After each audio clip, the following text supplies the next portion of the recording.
Ukraine for a moment. We have a former U.S. ambassador testifying this week at Helsinki, making the case for the U.S. to keep funding the Ukrainian war effort. Watch this. Providing $40 billion a year in aid to Ukraine, is not a gift to Ukraine. It is the smart way to defend the United States, to defend our security, our prosperity, and it represents roughly 4% or less of our defense budget. All right, this comes as Ukrainian troops are trying to turn back the Russian offensive in the northeast. And, you know, Vladimir Putin and the Chinese President Xi Jinping just wrapped up their two-day summit. There you see it. They wrapped it up with a hug.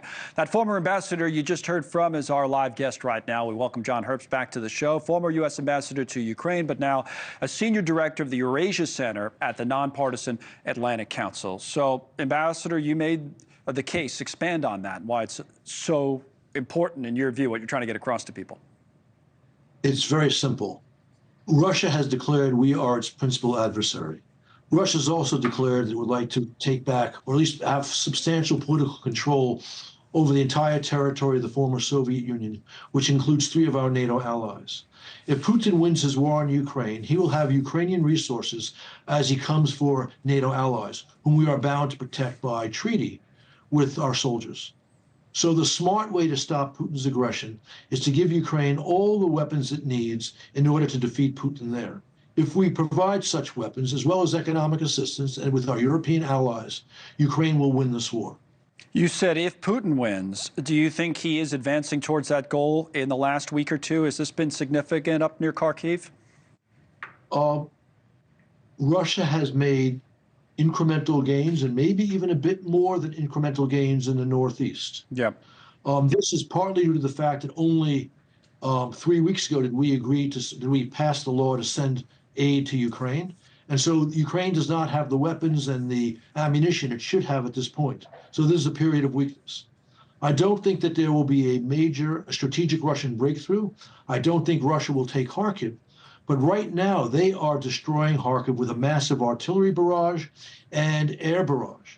And it's a scandal that the United States official policy is not to allow Ukraine to use U.S. weapons against Russian forces attacking Ukraine from Russian territory.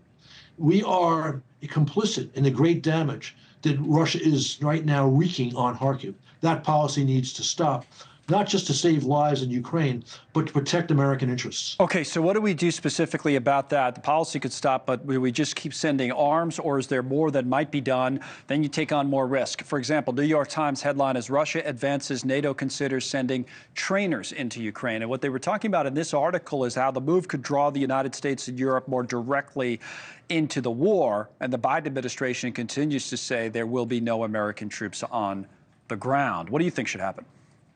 Look, we have sent contractors, non-uniform personnel, into combat situations in many, many places. That does not lead to America fighting a war. So this is timidity, not just on the part of the administration, but also on the part of observers who don't understand that if we recognize Moscow is a great danger to us, providing steps short of American troops on the ground could give Ukraine the advantage, and they could win this war. Final point, Ambassador, that hug we saw between Putin and Xi Jinping. I mean, how worried should we be about the alliance? I know it's been there, but the building alliance between China and Russia in this and how it might impact Ukraine. There is a clear partnership between those two countries, both of whom are adversaries of the United States.